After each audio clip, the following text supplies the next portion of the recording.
श्री राधा कृष्णाभ्याम नमः।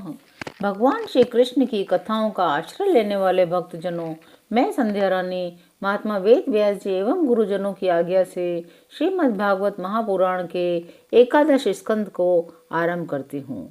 एकादश स्कंद का पहला अध्याय यदुवंश को ऋषियों का श्राप।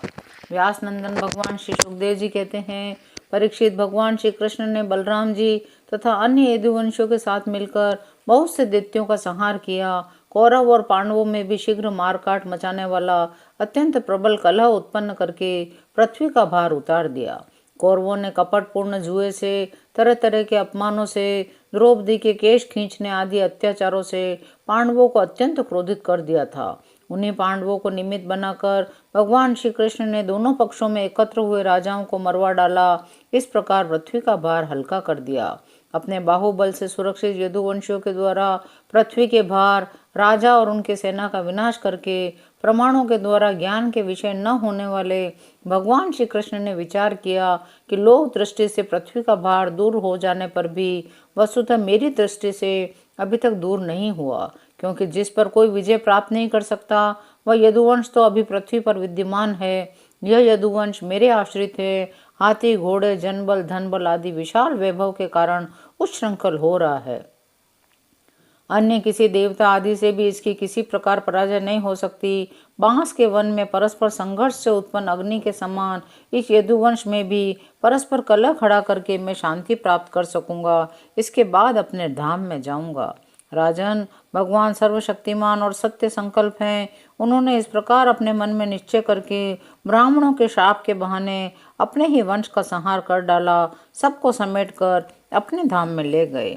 भगवान की वह मूर्ति त्रिलोकी के सौंदर्य का तिरस्कार करने वाली थी। उन्होंने अपनी सौंदर्य माधुरी से सबके नेत्र अपनी ओर आकर्षित कर लिए थे। उनके चरण कमल त्रिलोक सुंदर थे। जिसने उनके एक चरण चिन्ह का भी दर्शन कर लिया, उसकी बहिर्मुखता दूर भाग गई। वह कर्म प्रपंच से ऊपर उठकर उन्हीं की सेवा में लग गया। मेरे चले जाने के बाद लोग मेरी इस कीर्ति का गान, श्रवण और स्मरण करके इस अज्ञान रूपी अंधकार से सुगमता से पार हो जाएंगे। ऐसा सोचकर भगवान श्री कृष्ण ने अपने धाम को प्रयाण किया।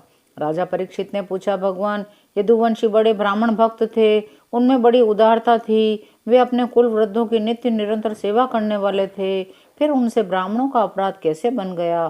ब्राह्मणों ने उन्हें श्राप क्यों दिया? सुखदेव जी कहते हैं, भगवान श्री कृष्ण ने वह शरीर धारण करके जिस पे संपूर्ण सुंदर पदार्थों का सन्निवेश था, नेत्रों में मृग नयन, कंधों में सिंह स्कंद, करों में करी कर, चरणों में कमल आदि का विन्यास था, पृथ्वी में मंगल में कल्याणकारी कर्मों का आचरण किया। वे पूर्ण काम प्रभु द्वारका धाम में रहकर क्रीड़ा करते रहे। उन्होंने अपनी उदार कीर्ति की स्थापना की। अंत में श्री हरि ने अपने कुल के संहार उपसंहार की इच्छा की, क्योंकि अब पृथ्वी का भार उतरने में इतना ही कार्य शेष रह गया था। अब भगवान श्री कृष्ण महाराज उग्रसेन की राजधानी द्वारकापुरी में वसुदेव जी के घर यादवों का संहार करने के लिए काल रूप से ही निवास कर रहे थे। उस समय उनसे विदा कर देने पर विश्वामित्र, असित, कर्ण व दुर्वासा, भृगु, अंगिरा, कश्यप, वामदेव, अत्रि, वशिष्ठ और नारद आदि बड़े बड़े ऋषि द्वारका के पास ही पिंडारक क्षेत्र में जाकर निवास करने लगे थे। एक दिन यदुवंश के कुछ उद्दंड कुमार खेलते खेलते उनके पास जा निकले। उन्होंने बनावटी नम्रता से उनके चरणों में प्रणाम करके प्रश्न किया। वे जामवती नंदन शाम को स्त्री के वेश में सजा कर ले गए और कहने लगे, ब्राह्मणों, यह कजरारी आंखों वाली सुंदरी गर्भवती है। यह आपसे एक बात पूछना चाहती है। आप लोगों का यह ज्ञान अमोघ है, अबाध है, आप सर्वज्ञ हैं। इसे पुत्र की बड़ी लालसा है। प्रसव का समय भी निकट आ गया है। आप लोग बताइए, यह कन्या जनेगी या पुत्र? परीक्षित, जब उन कुमारों ने इस प्रकार उन ऋषि मुनियों को धोखा देना चाहा, तब वे भगवत प्रेरणा से क्रोधित हो उठे। उन्होंने कहा, मूर्खों, यह एक ऐसा मूसल पैदा करेगी जो तुम्हारे कुल का नाश करने वाला होगा। मुनियों की बात सुनकर बालक बहुत ही डर गए। उन्होंने तुरंत सांप का पेट खोलकर देखा तो सचमुच उसमें एक लोहे का मूसल मिला। अब वे पछताने लगे, कहने लगे, हम बड़े अभागे हैं, देखो हम लोगों ने क्या अनर्थ कर डाला, अब लोग हमें क्या कहेंगे। इस प्रकार वे बहुत ही घबरा गए, मूसल लेकर अपने निवास स्थान में गए। उनके चेहरे फीके पड़ गए थे, मुख कुमला गए थे। उन्होंने वह मूसल यादवों के सामने ले जाकर रख दिया। राजा उग्रसेन से सारी घटना कह सुनाई। जब सब लोगों ने ब्राह्मणों के शाप की बात सुनी, अपनी आंखों से उस मूसल को देखा, तब सबके सब द्वारकावासी विस्मित और भयभीत हो गए, क्योंकि वे जानते थे कि ब्राह्मणों का शाप कभी झूठा नहीं हो सकता।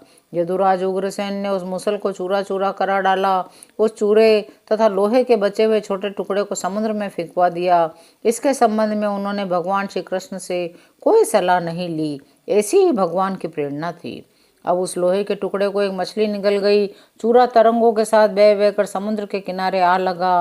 वह थोड़े ही दिनों में एरक नाम की घास के रूप में उग आया। बिना गांठ की एक घास होती है, उसी का नाम एरक होता है। मछली मारने वाले मछुओं ने समुद्र में दूसरी मछलियों के साथ उस मछली को भी पकड़ लिया जिसके पेट में लोहे का टुकड़ा था।